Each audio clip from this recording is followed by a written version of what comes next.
Hey everyone, welcome to Lesson 6 of Caregiver University.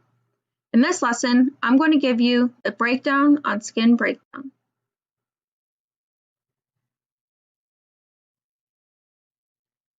So we'll start by explaining what skin breakdown is.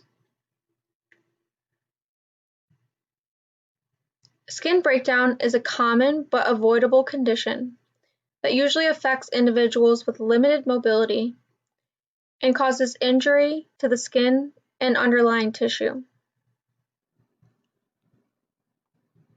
As a caregiver, it's important to inspect the consumer's skin at least 2 times a day. This will help you identify any vulnerable areas and prevent injury from occurring or getting worse.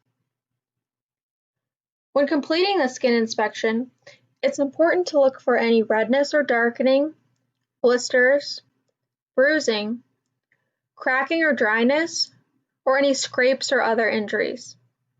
If any of these are present, it's very important to document as required by your facility or notify your supervisor or administrator.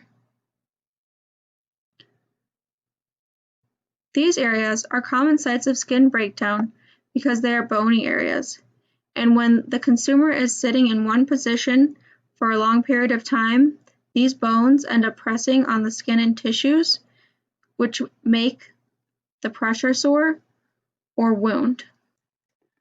Common sites include the lower back, tailbone, heels of the feet, sides of the hips, elbows, knees, ankles, and the back of the head. To effectively prevent and manage pressure sores and skin breakdown, it's important to follow a pressure relief schedule. This schedule designates specific times that a consumer must change positions. By changing positions, the consumer's weight is shifted, which decreases the amount of pressure on the area. Changing positions also allows the blood to circulate more easily, which can prevent skin breakdown from occurring as well. A common pressure relief schedule is as following. Whenever a consumer is seated, they must change positions every 15 to 30 minutes. Now, this doesn't necessarily mean getting out of the chair and completely changing everything about their position. It could just be completing a weight shift, which can be done by leaning to one side and making sure that their thigh and buttocks is clear of the seat. You should hold this for 30 to 90 seconds before having them sit back down, and then they can weight shift to the other side. When a consumer is lying down, they must change positions every 2 to 6 hours.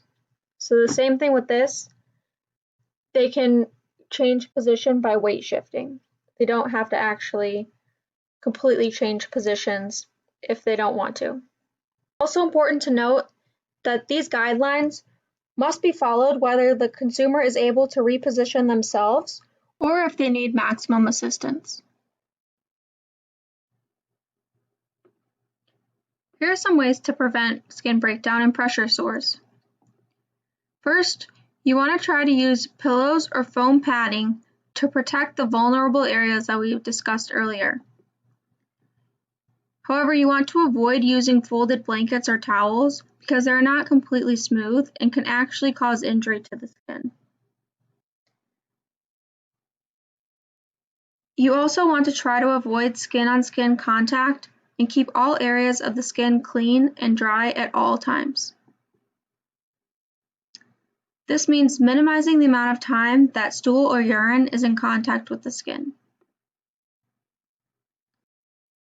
It's also important to provide a level sleeping service to prevent increased pressure on the back and buttocks while sleeping. This can happen when stacking pillows underneath the neck and back, raising the torso higher than the lower half of the body. This creates a slope, which can put more pressure on the tailbone and any of the vulnerable areas below the head and neck.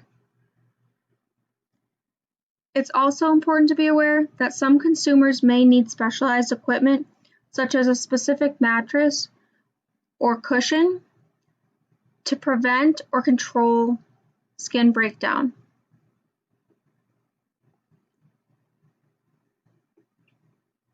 Finally, it's very important to not be afraid to speak up.